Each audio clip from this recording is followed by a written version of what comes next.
निधि अपनी माँ और अपनी छोटी बहन के साथ रहती थी। घर की बड़ी बेटी होने के नाते सारी जिम्मेदारी उसी के ऊपर थी। ऐसे ही एक रोज वो खाना बना रही थी, तभी उसकी छोटी बहन प्रिया उससे कहती है, क्या दीदी, फिर से वही रोज वाला खाना? अब इन सब से मुझे नहीं खाना ये सब। मेरा तो पिज्जा खाने का मन है, कभी ऐसा कुछ बनाओ ना। पिज्जा का मन तो मेरा भी है, मैंने भी बस फोन में ही देखा है उसके बारे में। अच्छा चल, पहले तू खाना खा ले, फिर दोनों पिज्जा खाने चलेंगे। क्या दीदी, कुछ भी अपने गांव में उस कल्लू हलवाई के समोसे के अलावा और कुछ खाने को नहीं मिलता। पिज्जा तो बहुत दूर की बात है, तो जब यहाँ मिलता ही नहीं है तो क्यों जिद कर रही है?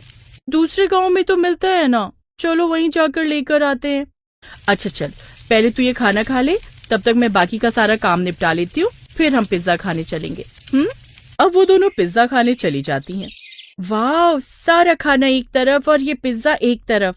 अब समझ आया लोगों को ये क्यों इतना पसंद है। क्या अच्छा है इसमें, बस कुछ सब्जियां ही तो भरी हुई हैं, और यही सब्जियां मैं तुम्हें खाने को दूं तो तुम मुंह बना लेती हो, और यहाँ बड़े मजे से खा रही हो। इसमें सिर्फ सब्जी ही नहीं है, चीज भी है, तभी तो इतना अच्छा लग रहा है। आप तो वही बात बोल रही हो कि सब्जी कच्ची खाओ या बनी हुई, जानी तो पेट में ही है। अरे ऐसा पिज्जा तो मैं घर पर भी बना लूं। अरे इसमें हंसने वाली कौन सी बात है, घर में सब सब्जियां तो रहती हैं ना। अब बस मुझे अवन चाहिए, फिर देख मैं कैसे तुझे पिज्जा बनाकर खिलाती हूँ। प्रिया और निधि दोनों घर आ जाती हैं। कुछ दिन बाद वो अपनी माँ से कहकर अवन लेकर आती है, और अब यूट्यूब पर देखकर निधि पिज्जा बनाने लगती है। अब धीरे धीरे निधि को भी पिज्जा की आदत लग जाती है। ऐसे ही समय बीता। अब निधि के लिए एक घर से रिश्ता आता है। बेटी, तुम पिज्जा के अलावा और क्या क्या बना लेती हो? बना तो मैं सब लेती हूँ, लेकिन मुझे पिज्जा बनाना और खाना बहुत पसंद है। अच्छा अच्छा, वैसे लड़की तो हमें पसंद आ गई, ये रिश्ता हमें मंजूर है। सबकी रजामंदी से निधि और उदित की शादी तय हो जाती है, और कुछ दिनों में निधि अपने ससुराल आ जाती है। शादी के बाद वो अपनी पहली रसोई में सबके लिए पिज्जा बनाती है। ये क्या है बहू, ये तुमने क्या बनाया है? माँ जी, पिज्जा।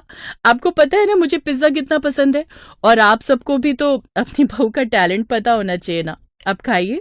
सभी अपनी बहू का बनाया हुआ पिज्जा खाते हैं, और उन्हें उसके हाथ का बना पिज्जा बड़ा पसंद आता है। ऐसे कुछ दिन बीत जाते हैं।